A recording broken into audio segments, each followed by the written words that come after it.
Hey guys, welcome back to another video, another thoughts on video to talk a little bit about the Xbox Game Pass service as of early 2020.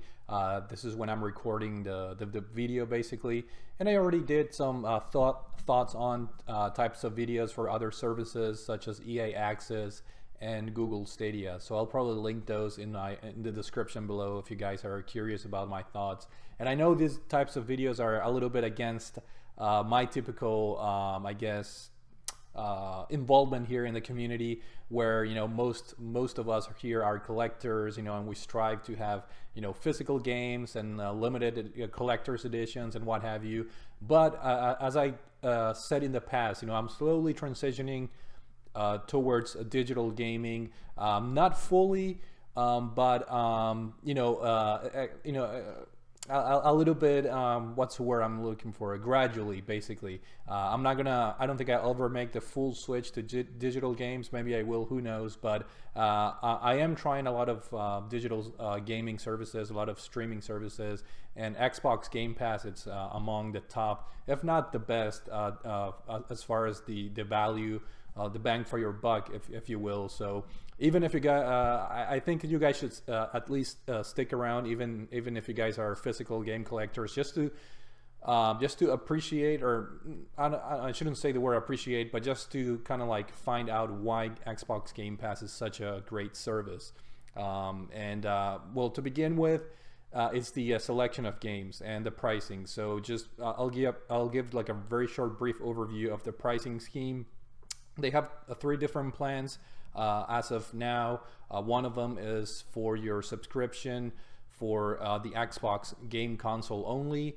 That runs, I think, $10 a month. Then they have another Game Pass service for the PC only, where you can play certain games on your PC for $5 a month. And then they have the Xbox Game Pass Ultimate, which in my opinion is the go-to option. It's $15 a month, so it's a combination of having all the library, all the game library from the console, plus the game library from the PC, so 10 plus 5, $15.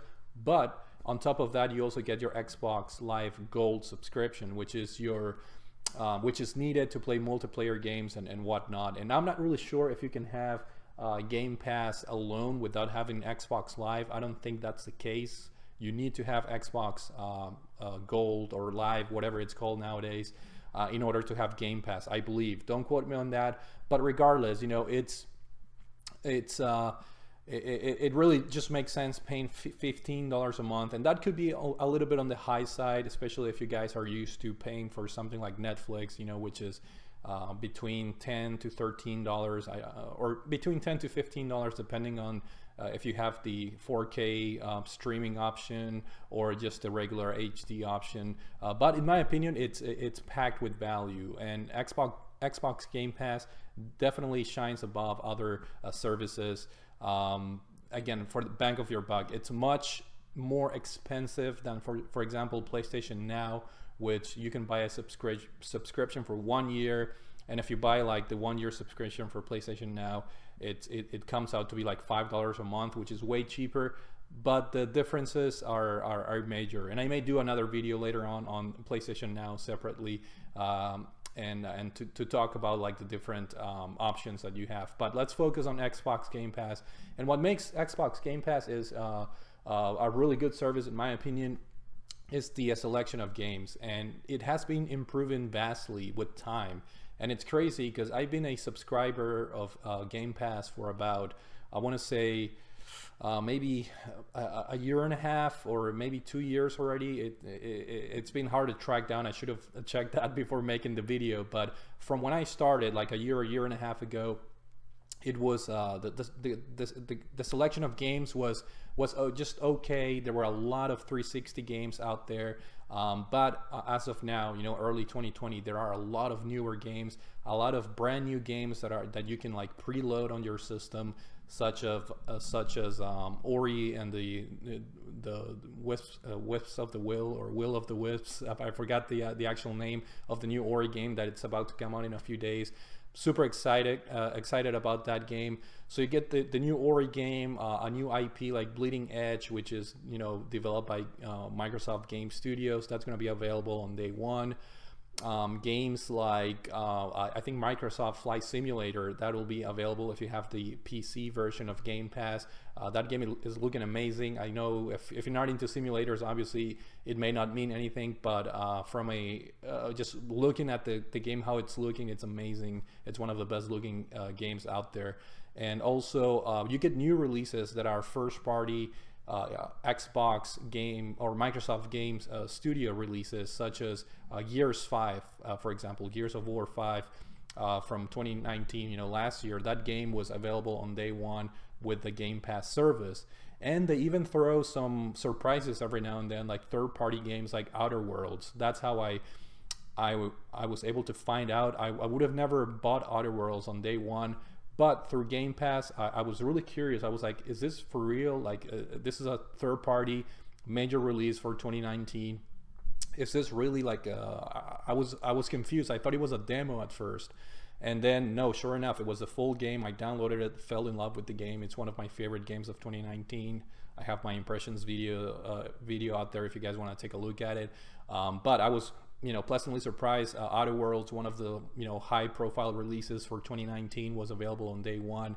And like I said, a lot of the first party or all of the first party game Microsoft games are available there, such as the Killer Instinct.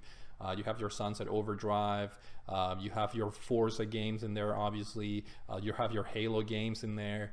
So all of the heavy hitters obviously are there. And the way that Game Pass works is that it allows you to download these games on your Xbox system. So make sure you have a pretty big hard drive. Now the cool thing about the Xbox One is that it allows for a USB external hard drive. That's what I have. So I have a beefed up, forgot how many terabytes. I think it's like a 4 terabyte hard drive that I have external plugged into the system. And games nowadays, they're pretty big. I'm not gonna lie. They take up a lot of storage. So that's one of the inconveniences nowadays. Games are just huge in size.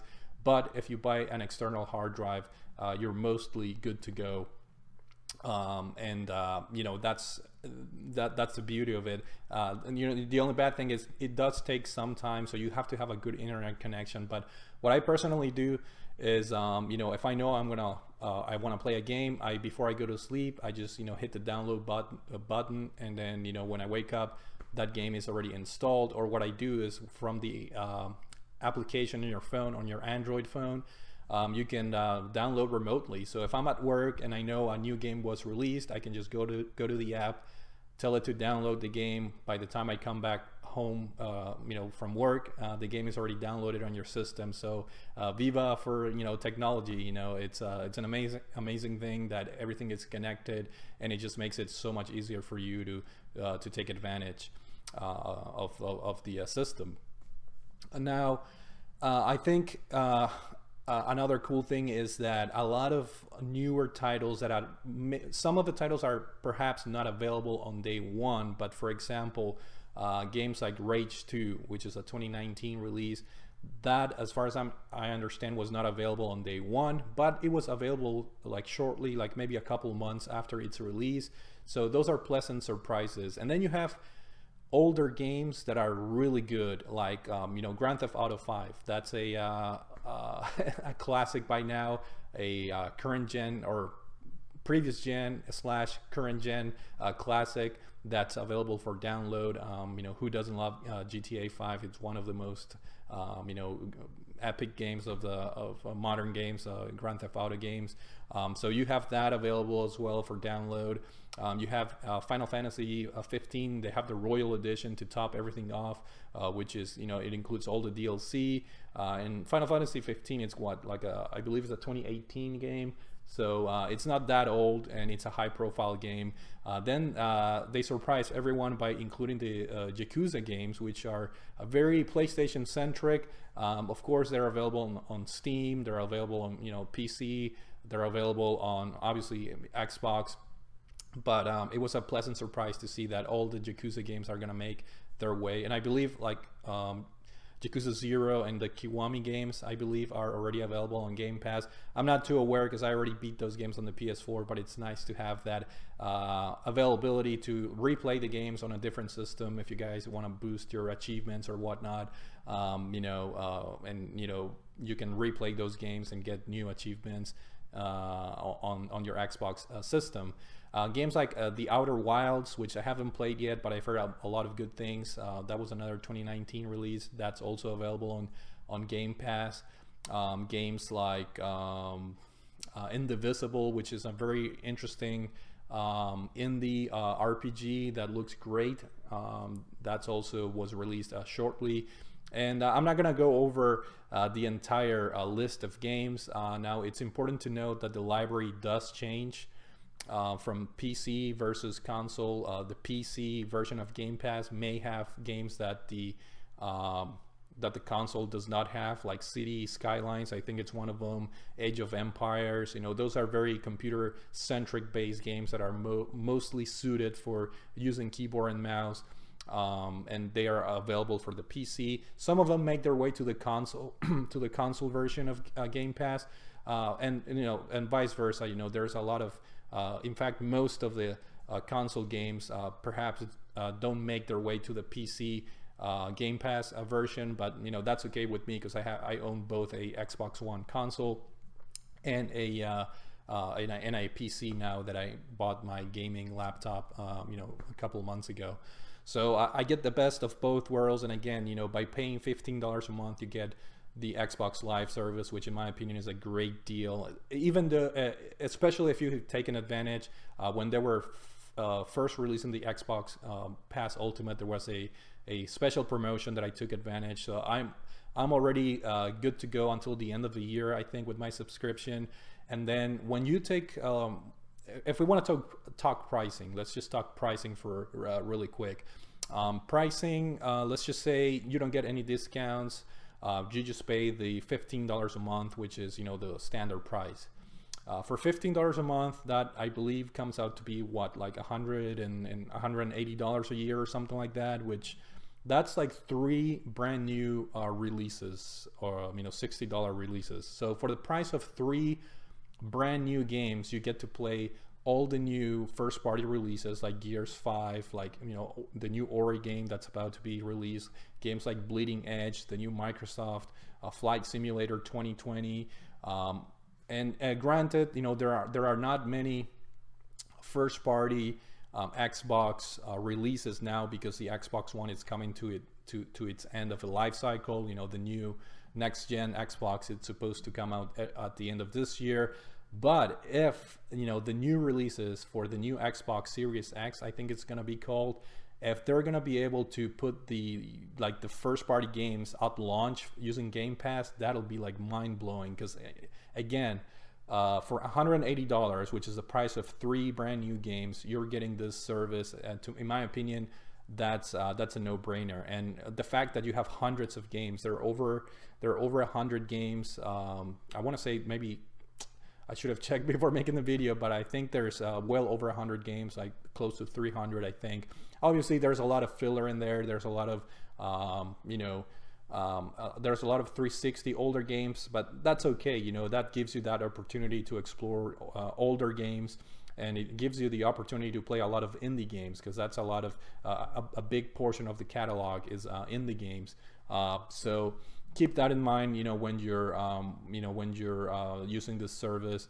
You have a broad selection of sports games, first-person shooters, RPGs, indie games, 360 games, Xbox One games, PC games. So it's a very nice blend, a very nice mix of games that, again, for $15 a month, I think the value, it's there. And in fact, thinking from a neutral perspective, I in my opinion, it's insane how in the world is Microsoft making any money. And there were a lot of articles regarding that, because as a gamer, I'm sort of worried, because it's a fantastic value for the price, and I would love for this to continue, obviously, but I cannot see how in the world Microsoft is making any profit especially when they're putting all the resources for a game like Gears 5, for example. That's a triple A major, budget type of game, great graphics, great gameplay and all that. So obviously, games that are high budget, they have their high developing costs for the studio, and for those games to be available as part of your subscription, to me is mind blowing. And the fact that they keep getting like a bigger or new releases, like like I was saying, the Outer Worlds, for example. I'm sure they had to pay a pretty penny to the actual developers to have that game available on day one. And there's a lot of other third-party, big shot titles that are available on Game Pass that I'm sure Microsoft has to be giving them some sort of money, obviously. So it's very interesting. It's a service that, in my opinion, it's putting the forefront towards the digital market. And it may sound unfortunate for us collectors or for hardcore collectors. I don't really care. You guys know me. I have Game Pass. In a way, I'm supporting the growth of digital gaming and the slow disappearance of physical games. But I'm not gonna lie, it's super convenient. It's very easy to use. And if rumors are true, where xCloud, the streaming service of Microsoft, rumors are that it will be included as part of the Game Pass Ultimate. At that point, I think they're gonna have to raise the price. There's no way they're gonna have a cloud gaming infrastructure for streaming as part of the included cost of $15 a month. In my opinion, there's no way. But if they give a reasonable price, like $20 a month, that includes the xCloud streaming service, I think that's game over. I think it's gonna be too good of a proposition. Right now, xCloud, it's in the beta stages. It's just a testing service right now, and it works fairly well. I signed up for the beta. I didn't test it a whole lot, but it is a great value that is worth keeping an eye on, especially with competitors like Google Stadia, Nvidia's GeForce Now. That's another streaming service. The Shadow service, that's a little bit more unpopular, but streaming is a big thing right now, and it's a reality. And I think it's unfortunately or fortunately, however you guys want to look at it, it's kind of like the future of gaming. Whether it's streaming or just pure digital, downloading into your hard drive. I think we're kind of leaning towards that, whether for good or bad, however you want to see it. But that's my overall impressions. Xbox Game Pass, a fantastic service. You can get like a promotional entry into the service by paying like $1 for your first month.